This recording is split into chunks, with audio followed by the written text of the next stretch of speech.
A reading from the Holy Gospel according to Luke.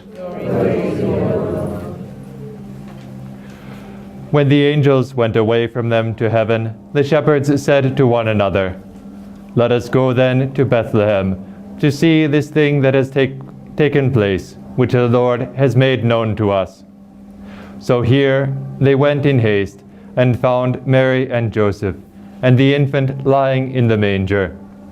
When they saw this, they made known the message that had been told them about this child. All who heard it were amazed by what had been told to them by the shepherds. And Mary kept all these things, reflecting on them in her heart. Then the shepherds returned, glorifying and praising God for all they had heard and seen, just as it had been told to them. The Gospel of the Lord. Praise to you, Lord Jesus.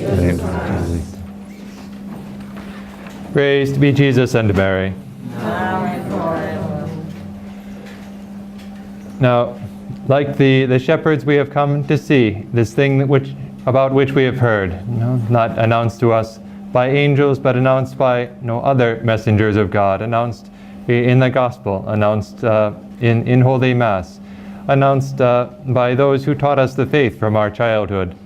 And here we are in this place. We have come to Bethlehem, where this thing has taken place. A thing unheard of in all of human history, that God would become man, that God would truly become man. The pagans imagined that the gods, in Greek myths, the gods come down and have children with the daughters of men, but never did the pagans imagine that God would become man, that a God would humble himself. Indeed, and the true God did humble himself. This shows, in a way, the difference between the way that we reason and the way that God reasons.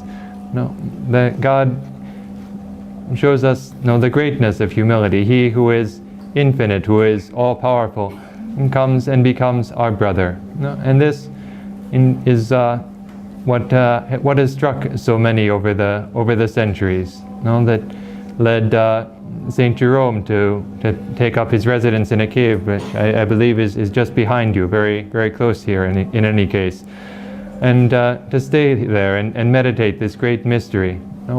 Why is it or how is it that God has become man, and what does this mean to us? What does his humiliation mean to us? His humbling himself, his lowering himself to become our brother. And this phrase that the Lord of Majesty has become our brother, this was what so amazed Saint Francis, and led him to make the first manger scene, the first creche with live animals and a real baby, so that he could see what it was that our Lord had done, so that he could in some way try to grasp this great mystery. And for that reason, in view of the Incarnation, he greatly honored Our Lady. Beyond all words was beyond the power of human words to express. It says his first biographer, that was the love that Saint Francis had for Our Lady, because he had made the Lord of Majesty our brother.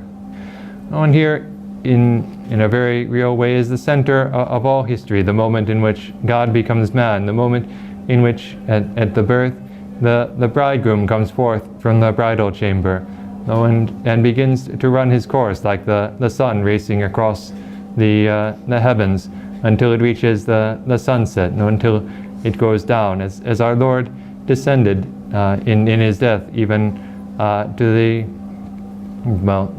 hell, we say in the creed, but not of course to the hell of the damned, but to the place of the patriarchs, to bring them back with him, to bring redemption even to those who had already died in faith and in hope of the Messiah.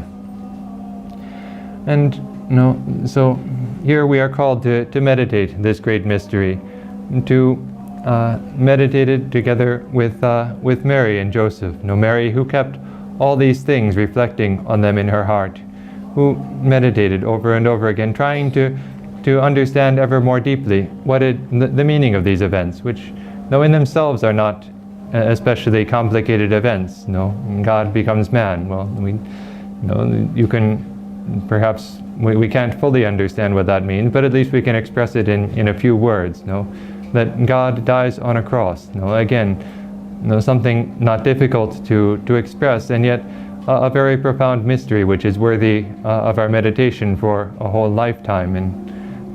And so, let us turn like Mary. Let us meditate these things, reflecting on them and keeping them in our hearts. Here, what Mary did, she witnessed firsthand these marvelous events of our Lord's life, and she stored up everything in her heart.